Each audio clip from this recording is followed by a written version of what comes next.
Después de 3 largos años, hemos decidido volver con Colosales, el podcast de Roberto Carranza, con nuevos invitados y nuevos episodios, para que no sigas aburrido. Muy buenas tardes, damas y caballeros, niños y niñas. Bienvenidos a un episodio más de Colosales. El día de hoy tengo un invitado muy especial, alguien que admiro y amo mucho, y es mi papá. Volvemos con el multiverso de Roberto Carranza en este episodio. ¿Qué tal, pa? ¿Cómo estás? Listo, gracias, mi hijo, por la invitación. Todo muy bien, sin novedad. Bueno, el día de hoy vamos a tocar un tema un poco sensible. Esperamos hacerlo de la forma correcta y sin mucha herejía. Pero vamos a hablar sobre un poco lo que se vive dentro de la iglesia, porque es importante el tener esa cobertura de hermanos en Cristo, la comunidad. Y quisiera saber cuál fue su primer encuentro con una iglesia, o cómo se introdujo en el servicio, digamos, de la comunidad. Bueno, yo creo que para hacer referencia a lo que significa la iglesia, yo la empecé a vivir a una edad temprana, donde mi papá tenía la costumbre del día domingo reunirnos en la casa, ¿sí? Entonces, de alguna forma, hicimos de esa manera iglesia, ¿no? A nivel familiar, entre hermanos, papá, mamá.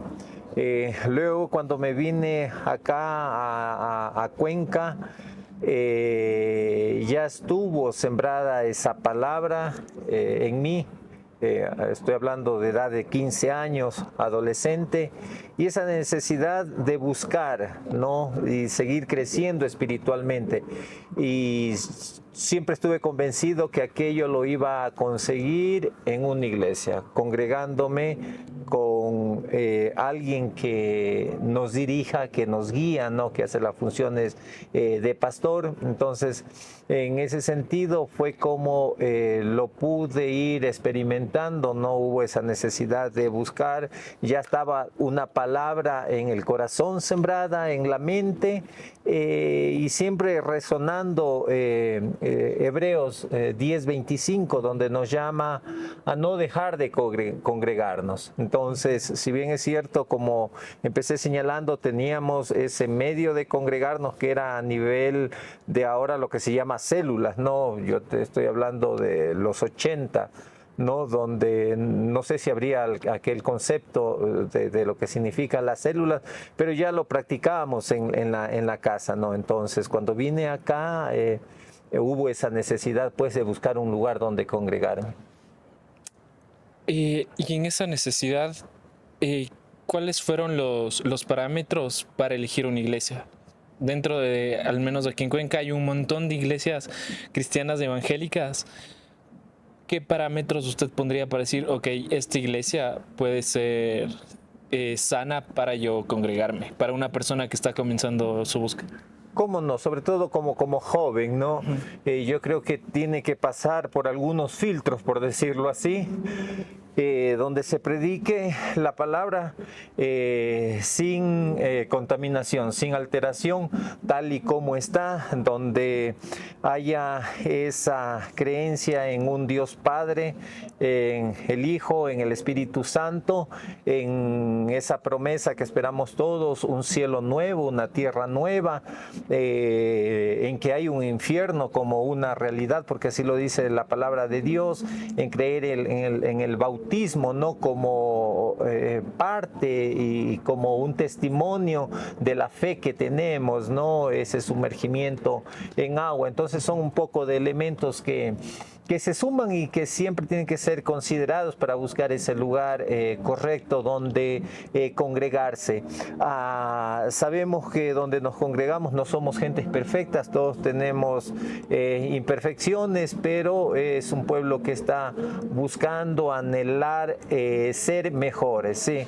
Algo que me gusta mucho, ¿no? La frase que dice nuestro pastor es el hecho de que buscamos ser mejores, ¿no? Es un lugar en donde vamos a crecer espiritualmente, vamos a crecer como personas, como seres humanos. Cómo vivir bien es la frase que él señala, y eso es lo que uno busca en la iglesia, ¿no? Cómo mejor vivir en la relación con la esposa, con los hijos, con los padres, con el vecino, con los compañeros de trabajo, y ahí radica justamente la importancia de congregación, de congregarnos, y el papel fundamental que hace la iglesia en ese crecimiento espiritual y también como ser humano. ¿Cuántos años lleva asistiendo a una iglesia? Todos los domingos. Toda la vida, toda la vida, desde que tengo uso de razón, empecé haciéndolo en la casa, como señalaba, como lo hacía mi padre, ¿no? Y cuando vine acá a Cuenca a los 15 años, hace ya 34 años, no he dejado de congregarme porque siempre he considerado la importancia de que el momento que nosotros nos congregamos, ¿no? Podemos crecer como ser humano, ¿no? Podemos crecer espiritualmente, podemos también darnos la mano y animarnos unos a otros. Son estos espacios en donde podemos conocer las necesidades de los otros y podemos, sobre todo, orar, ¿no? Interceder unos a otros. ¿Cuáles han sido los cambios más relevantes tal vez que ha visto en el transcurso de estos años, aparte de la música, digamos, que se toca en un culto, de las canciones viejitas a las actuales, pero qué otros cambios siente que ha habido en la estructura de la iglesia o considera que se ha mantenido igual? En esencia yo pienso que se ha mantenido, ¿no? Se ha mantenido. Ya está definido cómo se lleva y cómo se efectúa un culto, ¿no?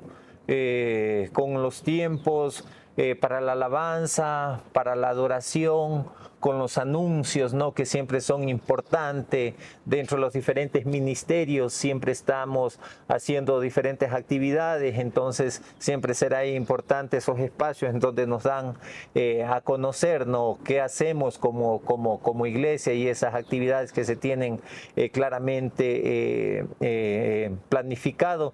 Ese tiempo también de lo que significa como un acto de adoración también, el recoger las ofrendas, ¿no? Entendamos de que ninguna iglesia cristiana a nivel mundial recibe ayudas del gobierno, ¿no? Entonces, en ese sentido, somos nosotros los creyentes quienes estamos llamados a sostener la obra. En ese sentido, es parte de la adoración mismo a Dios.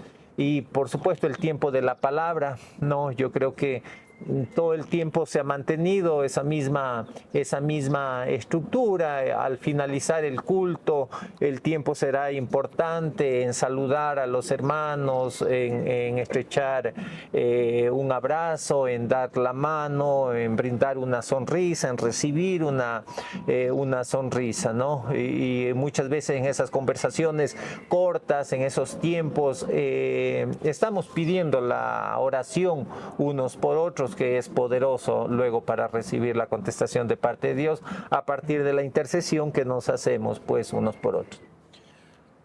En cuestión de, hay muchas personas que no se sienten cómodos en diferentes iglesias y por lo tanto cambian de una iglesia a otra en menos de 2 años y van saltando de iglesia en iglesia.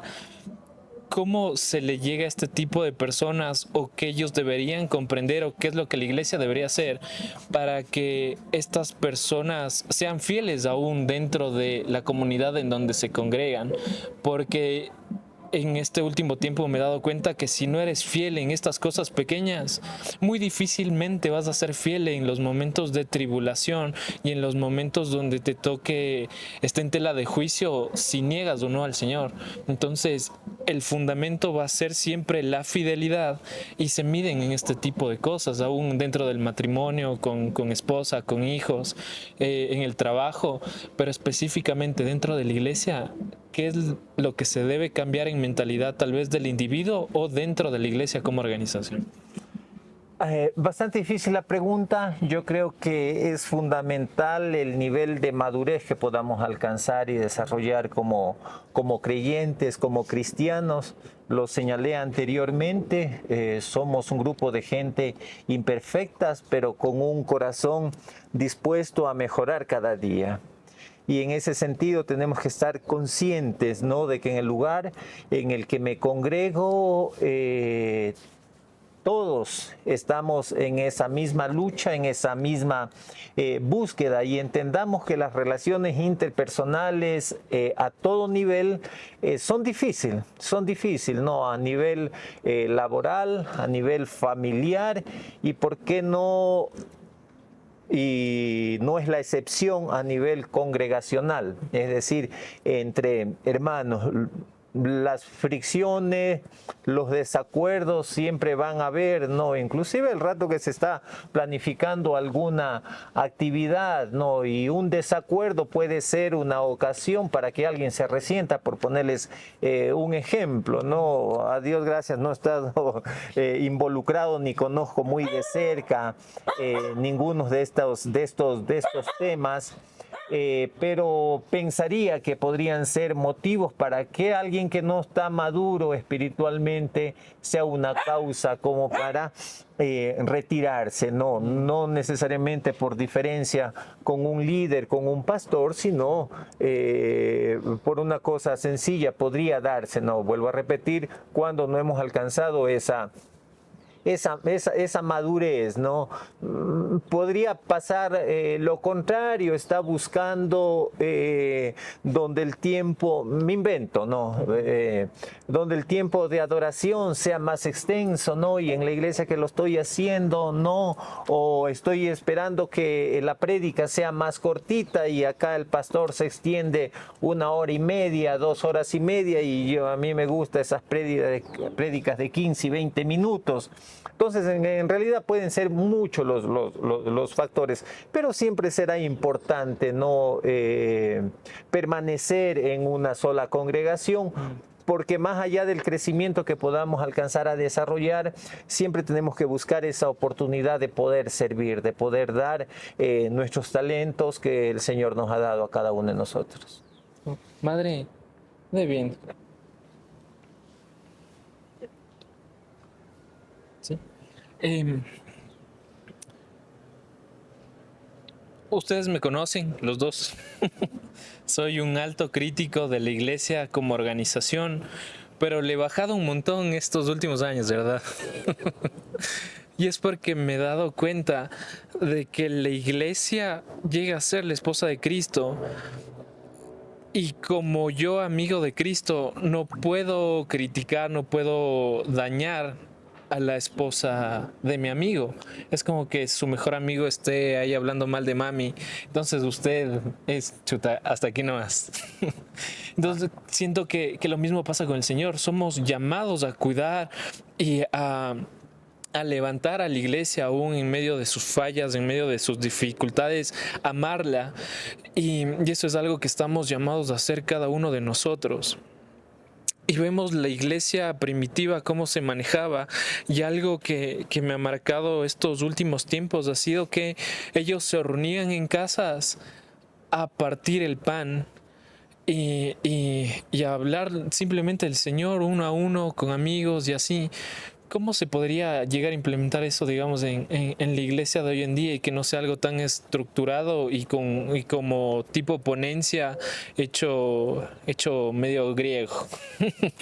Bueno, sí, alguna vez, ahora últimamente no se me ha pasado por la mente, ¿no?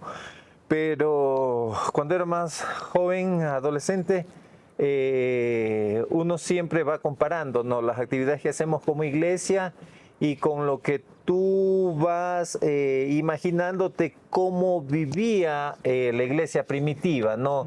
En estos espacios de lectura que uno tiene, de reflexión. Y siempre relacioné la Santa Cena, ¿por qué no va un poquito más allá de el vino y el pan, sino de una cena mucho más sólida, ¿no? Siempre se me pasó y es un muy buen tiempo, ¿no? Para esa comunión, para esa confraternidad y todo lo demás. Yo creo que es cuestión de decisiones nomás, ¿no? Porque a la final nada está dicho en el sentido de qué elementos participan a más allá de lo que señala el pan y el vino, ¿no? Se lo puede hacer, sobre todo viendo como una estrategia, ¿no?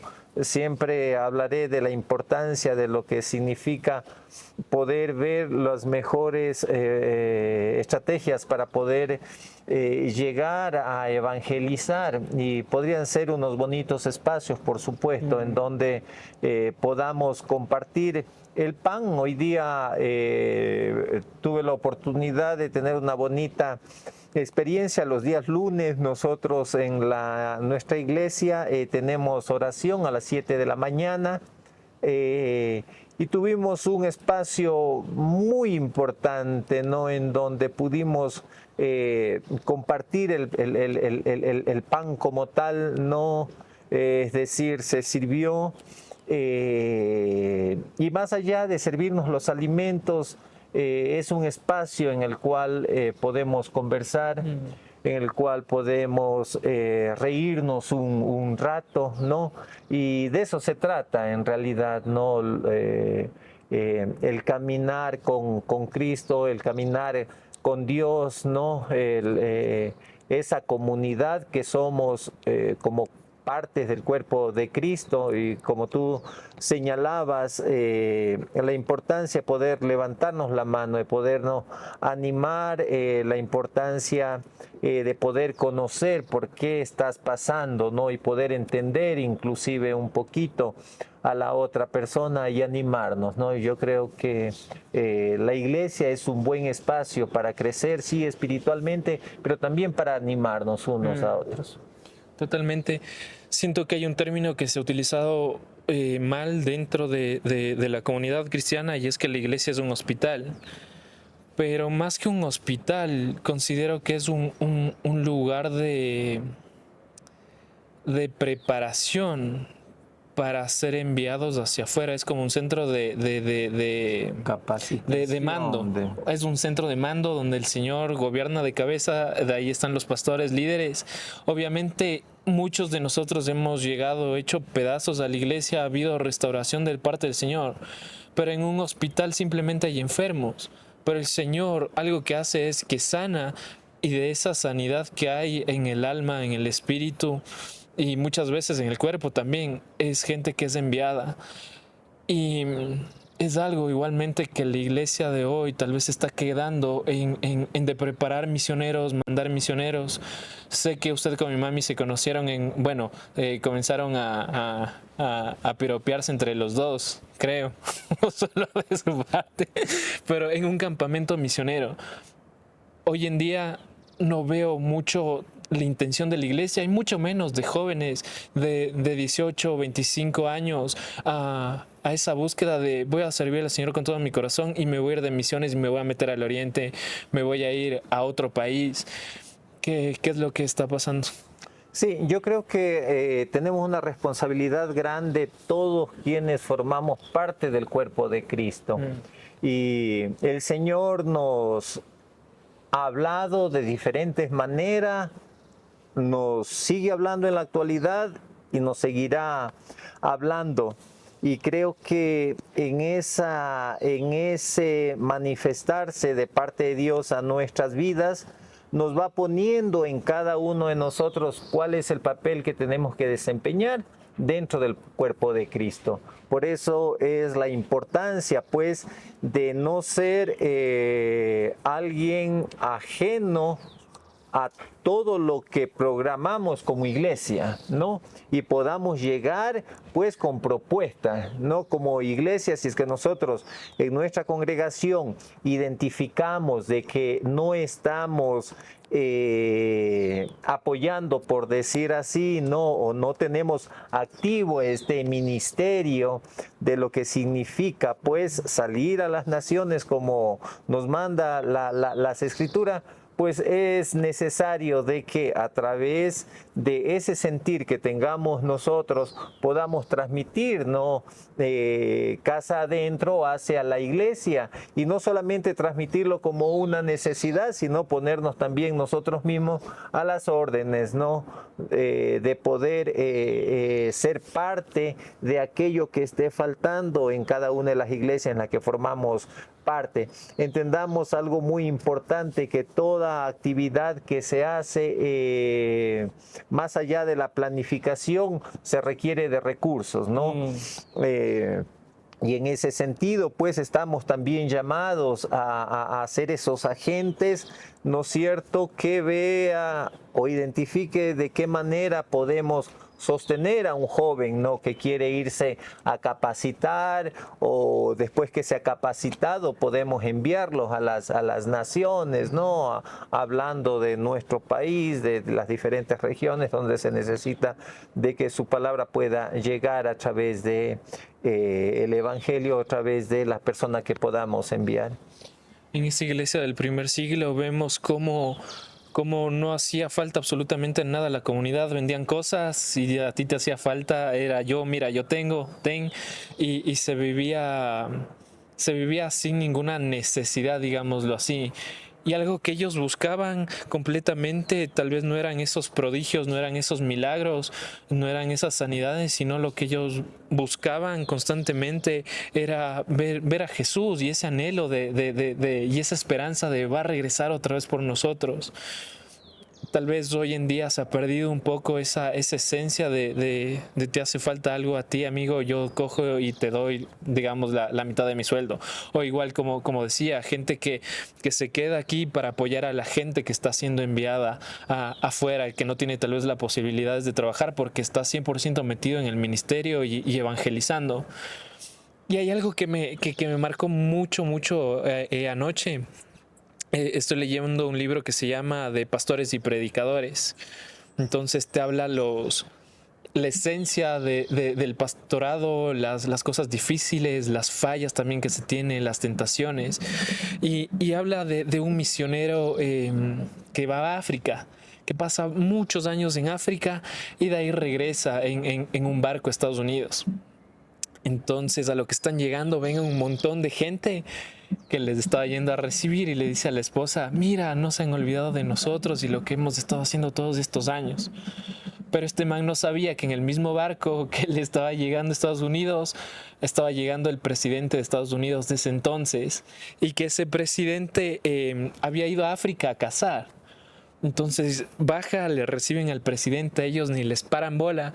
Entonces en el corazón de este misionero, como hay ese resentimiento y esa confusión también de: Señor, te hemos servido tanto tiempo, la gente de nuestra misma iglesia nos recibió, no pasó nada, y a este presidente que se fue a África simplemente a cazar, y nosotros que hemos dado nuestra vida ya por ti, no nos recibe. Entonces pasan no sé si la semana o ese mismo día, pero estaba con esa frustración este hombre. Entonces la esposa le dice: el único que puede darte una respuesta a lo que pasó es Dios mismo. Entonces se metió al cuarto a orar, y dice que después de 15 minutos sale con otro semblante, con otra casa, y lo que él cuenta es que él sintió de parte del Señor que le ponía la mano en el hombro y le decía, bueno, él en la oración le dice: Señor, nosotros hemos invertido tiempo, estamos llegando a casa y no nos reciben como se debería habernos recibido. Entonces dice que el Señor le contesta y le pone la mano en el hombro y le dice, es que tú aún no llegas a casa. Entonces es eso, también saber que muchas veces nuestro corazón está anhelando algo de aquí hoy en día, pilas del libro que va a salir, pero nuestra esencia está en el cielo y nosotros como iglesia deberíamos tener esa esencia de cielo aquí en la tierra y que haya esa unión en estas dos atmósferas, digámoslo así. Entonces, ¿qué es lo que podría dar tal vez ese último mensaje a las personas que nos están escuchando de ser esos embajadores del reino dentro de la iglesia, pero también afuera de la iglesia? Porque vemos que tal vez el cristianismo se ha convertido en un club social cerrado, de que muy difícilmente dejamos invitar o traer a alguien a la casa. O a mí me ha pasado que tengo conocidos que no les gusta mucho llevar a personas de afuera a la casa. Pero nosotros somos llamados a eso, o sea, a influenciarles con nuestro diario vivir y comenzar ese discipulado uno a uno, aún con las personas que no son tanto de nuestro agrado, que no pertenecen a nuestra comunidad de iglesia. ¿Cuál sería ese último mensaje?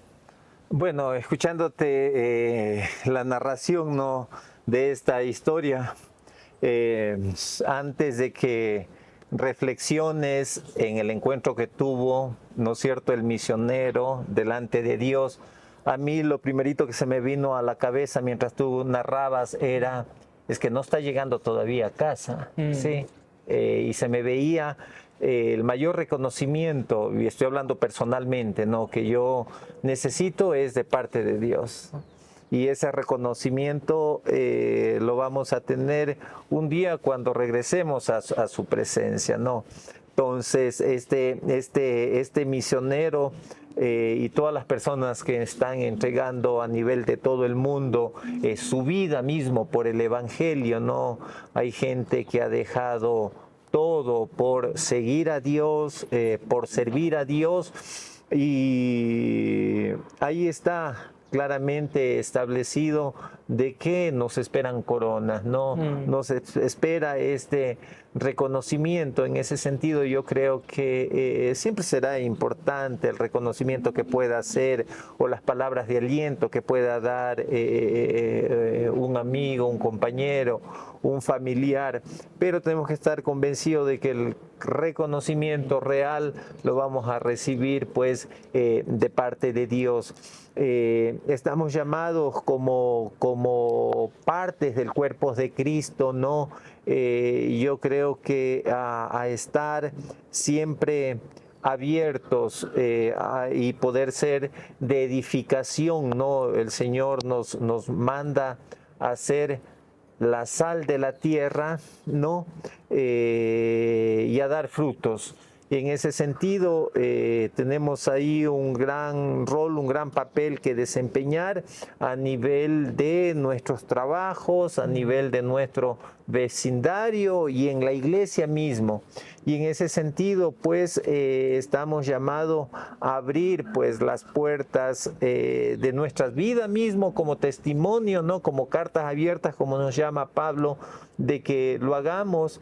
Y por supuesto poder también, ¿por qué no abrir nuestra casa también, dar un buen abrazo, dar una buena palabra de aliento siempre será muy importante, ¿no?, hacia las personas que lo necesitan. Y algo que quiero tocar para ir cerrando, yo digo, en el momento que la billetera nuestra ha sido convertida, realmente el ser humano o el cristiano se ha convertido, es decir, estamos dispuestos a que nuestras finanzas formen parte de el engrandecimiento o el crecimiento del Evangelio y del reino de Dios. Posiblemente yo ya no pueda ir a misiones, ¿no? Pero lo puedo hacer a través de mis diezmos, a través de mi ofrenda, entendiendo que ahí está representado el tiempo mismo nuestro a través de nuestro trabajo. Tenemos que seguir orando por gente que esté dispuesta a ir, pero también que el Señor sea levantando dentro de la iglesia mismo, ¿no? Estos empresarios, esta gente que pueda sostener la obra y que pueda impulsar y animar a familias o a jóvenes que estén dispuestos pues a ir con su palabra a un 100%, ¿no? Es decir, de tiempo completo al servicio, y todo aquello se lo logra es a través de las ofrendas que hacemos como creyentes, ¿no? Bueno, quiero terminar dando el último mensaje que empecé señalando en mi intervención, lo que habla el libro de Hebreos 10:25, lo que nos habla Dios mismo a través del autor del libro de Hebreos, y nos exhorta a no dejar de congregarnos como algunos tienen por costumbre, ¿no? Y en la frase última del capítulo dice, sobre todo entendiendo que aquel día se acerca. Entonces estamos llamados pues a seguir velando, ¿no? Como la novia, preparado para la venida del esposo, y como iglesia pues es este espacio en donde vamos a seguir creciendo y donde es un buen espacio para animarnos unos a otros y para aprender a vivir mejor. Totalmente. Considero que somos llamados a eso, a congregarnos, no simplemente para que el pastor me dé un mensaje ya masticado y que eso sea mi nutrición espiritual para toda la semana, porque nunca va a ser de esa forma, sino congregarnos para un momento de encuentro con mis hermanos, a adorar y exaltar el nombre de Dios, y en medio de eso también generar esa comunidad de qué te hace falta, cómo puedo orar por ti, yo pasé por esta situación, tú también vas a poder, hice esto, el Señor me mostró esto, tal vez te funcione esto de aquí, o simplemente juntarnos en la casa a ver una película, comer y hacer un par de jueguitos como hice ayer con los chicos. Entonces, así se va fortaleciendo nuestra relación, uno con Dios y uno con mi hermano, porque siempre va a ser de forma vertical y de forma horizontal este camino con Cristo. Y considero también que necesitamos una nueva reforma. Justo pasamos del 31 de octubre, Día de la Reforma, pero considero que tal vez necesitamos el día de hoy una nueva reforma en la que se vea una iglesia totalmente cristocéntrica, esperando el regreso de Cristo, amándonos unos a otros, y que la radicalidad no sea pintada de religiosidad, sino que de tanto amor que tenemos por el Señor, todos podamos decir que somos radicales, y no unos cuantos por ser radicales nos pinten de religiosos, sino que estamos caminando en ese mismo sentir que dice Juan, si no estoy mal, de que tenemos un Dios santo, por lo tanto nosotros necesitamos ser santos. Y en medio de esa búsqueda de santidad a través de la gracia del Señor y por su Espíritu Santo, nosotros también poder... se me fue la idea. Nosotros poder prepararnos como esa novia con vestiduras blancas, pura y sin mancha. Pero igual necesitamos a gente de atrás que sea exhortando a la iglesia cuando está equivocada, desde una posición de amor, no desde juzgamiento, sino desde amor de esto no está bien, así no se manejan las cosas, sino de ese de yo te voy a cuidar porque eres la novia de mi mejor amigo, y por lo tanto yo también te amo y velo por ti, digámoslo así. Entonces, eso ha sido el episodio de hoy. Me ha encantado hablar. Mi papi es una persona que no le gusta faltar a la iglesia, va todos los días. A mí me gusta faltar un poquito más, pero sean como él, no como yo. Eso, papi, muchas gracias por acompañarnos hoy. Ha sido gracias a ti por la invitación. Que el Señor te bendiga, y siempre consideraré importante el congregarnos, ¿no? En congregarnos, en crecer cada día a la estatura del varón perfecto como es nuestro Señor Jesucristo. Amén. Me pueden seguir en redes sociales como @soyrobertc, y nos vemos la próxima semana en otro episodio de Colosales. Chau, chau.